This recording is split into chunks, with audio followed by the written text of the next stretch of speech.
Hey, thanks for coming out tonight, by the way. We appreciate it tremendously. Obviously, the title keeps you from sitting in the front row, but that's okay. I wanted to start out with how we came up with this idea. We work and we collaborate, and Mark would say, I hate people. And I know... Not because of John. I would come back from lunch, I would come back from dealing with somebody in a professional situation, and it was, I hate people.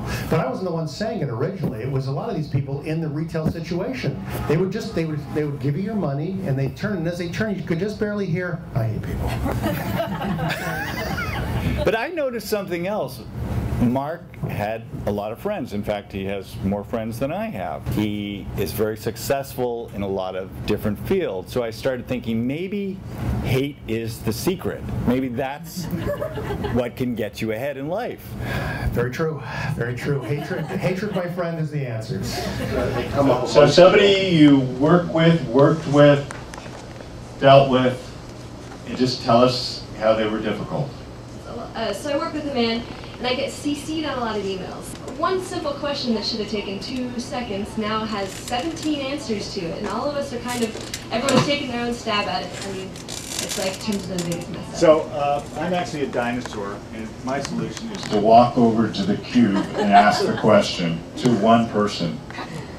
For more than 20 years, I worked at a medical laboratory, and the medical director, regardless of what was being presented at a meeting, his first question was always, well, what if this goes wrong? And we would address that, and that would be, but even if you jump over that hurdle, what if that goes wrong? So how do you deal with somebody that has a never-ending list of what ifs? So it's, we've got a stop sign. Classic stop sign. Again, one thing is to, well, he's the boss. This sounds like one of the guys up at the top.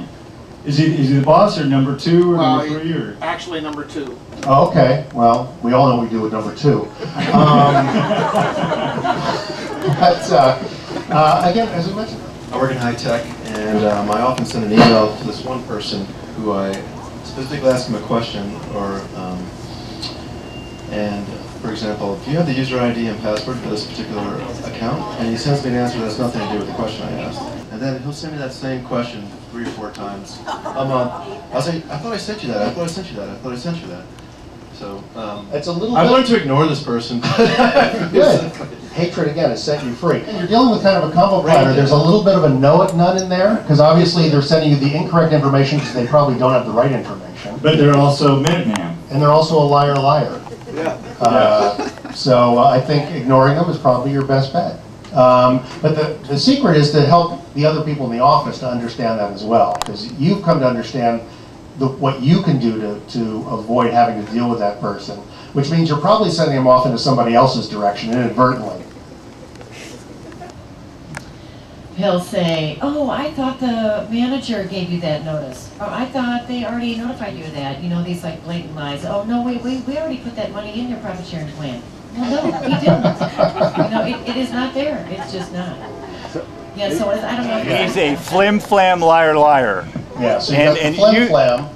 Usually the best solution is to quit and get a new job. You know what, I did actually. I quit that job. Good for you. I had Congratulations. You're on the way to a better world.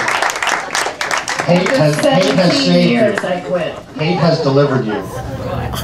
No, congratulations on leaving your hateful job. I got, you know how sometimes when you go, you get sick, like at the end of the school year this year, There you go. Thank you. Thank you, Mark.